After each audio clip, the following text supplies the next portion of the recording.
Hello everyone, আজকে চলে এসেছি আবার একটা নতুন ভিডিও নিয়ে। আজকে আমাদের আন্দামানে 4th ডে। এখন আমরা আছি হ্যাভলক আইল্যান্ডে। আজকে হ্যাভলক আইল্যান্ডের রিসর্টটা থেকে চেক আউট করে মাঝে কালাপাত্থার বিচটা ভিজিট করে তারপরে শিপে করে সোজা চলে যাব নীল আইল্যান্ডে। তো চলো তাড়াতাড়ি ব্রেকফাস্টটা সেরে ফেলি আর তারপর রেডি হয়ে বেরিয়ে পড়ি। টাটা। Good morning. আমি যাচ্ছি একটু র মেটেরিয়ালস নিয়ে লিভার খিচুড়িটা বানাবার জন্য। আর আজকে আমাদের হ্যাভলকে লাস্ট ডে, তো আমরা এই হোটেলটা থেকে চেক আউট করে চলে যাব নীল আইল্যান্ডে।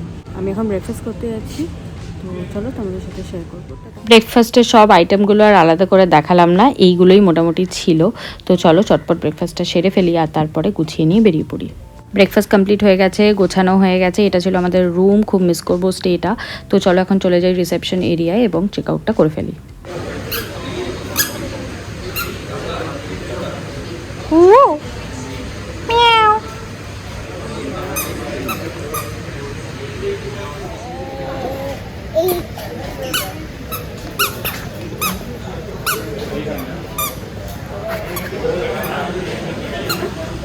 ধর ধর ধর ধর ধর ধর।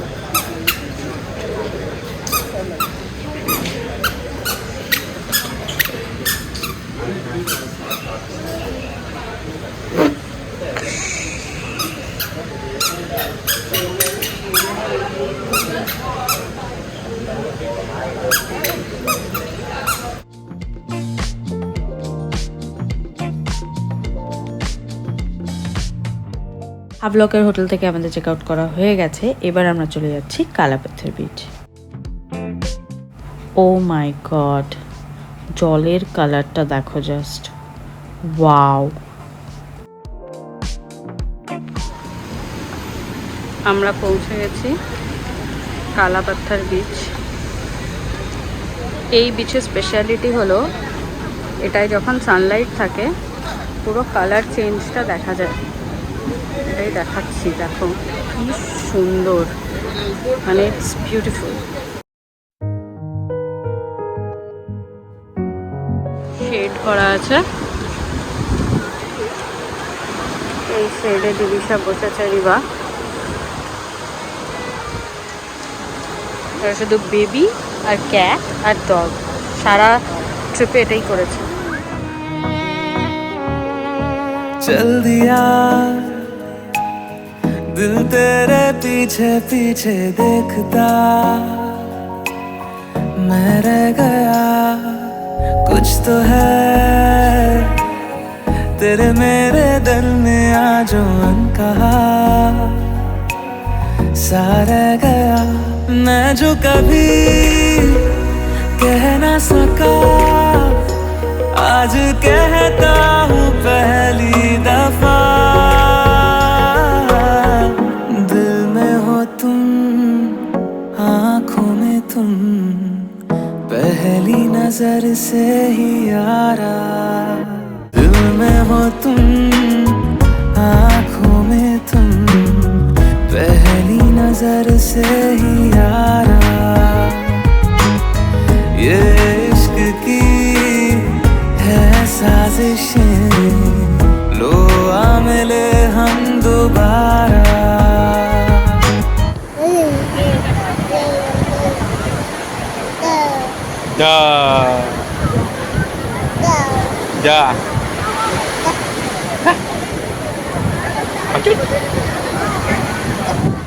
কালাপাত্তার বিচের সামনে যেমন সব বিচের সামনেই থাকে একটা লোকাল মার্কেটও আছে, এখানে তুমি বিচ ওয়্যার সুভিনিয়ার সব কিনতে পারো।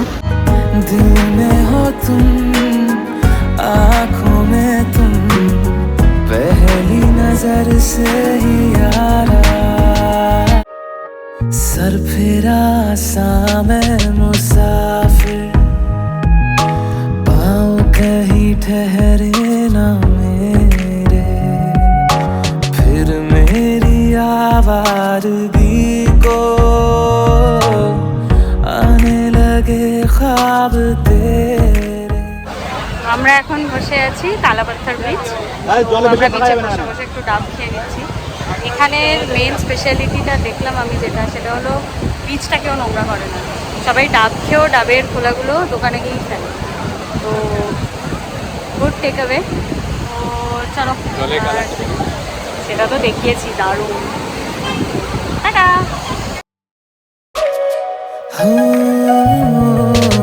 सर फिरा मैं मुसाफिर पाँव कहीं ठहरे न मेरे फिर मेरी आवारगी को आने लगे ख्वाब तेरे ये प्यार भी क्या कैद है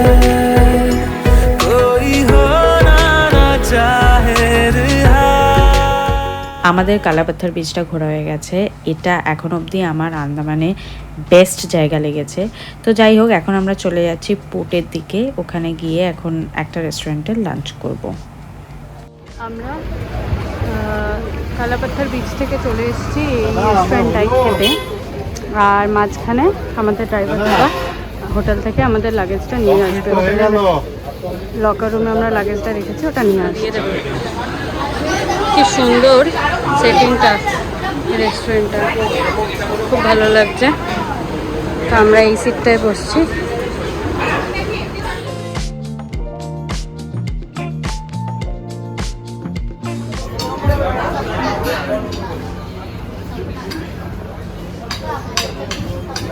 আমরা নিয়েছি basmati rice R নিকোবারি prawn curry.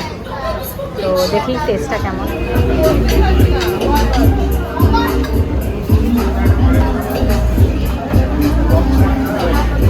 How is it? Good. It's coconut. It has coconut flavor. Normally I don't prefer coconut flavor that much, but this one is good because it has spicy taste as well. So Urmila trying Nicobarì prawn curry with rice.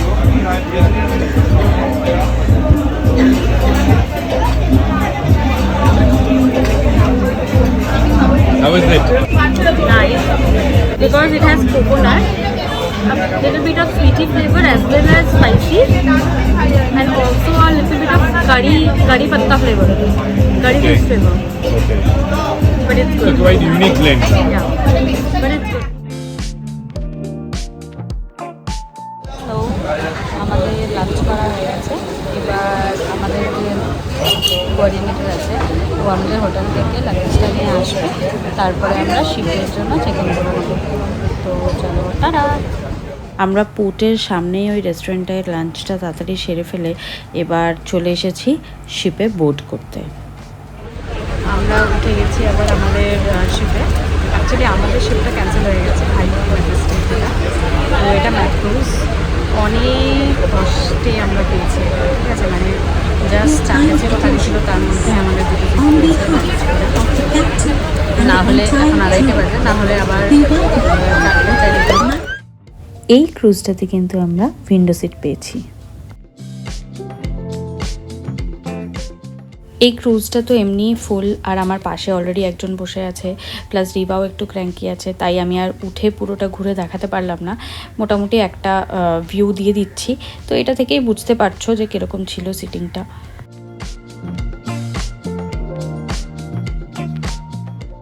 এই জার্নিটাও মোটামুটি ওই 45 minutes মতন ছিল। তো আমরা পৌঁছে গেছি এখন নীল আইল্যান্ডে। এবার আমরা নেমে পড়ব। আমরা পৌঁছে গেছি নীল আইল্যান্ডে। এখানে আবার সুন্দর ভ্যান সিস্টেম আছে, যে যাদের ধরো অনেক লাগেজ আছে তারা ভ্যান নিয়ে নিতে পারে। সেই ভ্যানে করে লাগেজটা গাড়ি অবধি চলে যাবে এবং নিজেরা হাঁটবে। ব্যাপারটা হলো এখান থেকে শুনেছি অনেকটা দূরে, তাই জন্য চলো যাই। আমাদের লাগেজগুলো বেশ ভারী আর সাথে রিবাও আছে, তো তাই জন্য আমরা লাগেজগুলো ভ্যানে তুলে দিয়ে আরেক দিক দিয়ে হাঁটছি। নীল আইল্যান্ডে পৌঁছে আমরা কি করলাম সেটা নিয়ে আমি আসবো আর একটা ভিডিওতে, তাই জন্য এই ভিডিওটা এখানেই শেষ করলাম। ততদিন ভালো থেকো, সুস্থ থেকো, টাটা।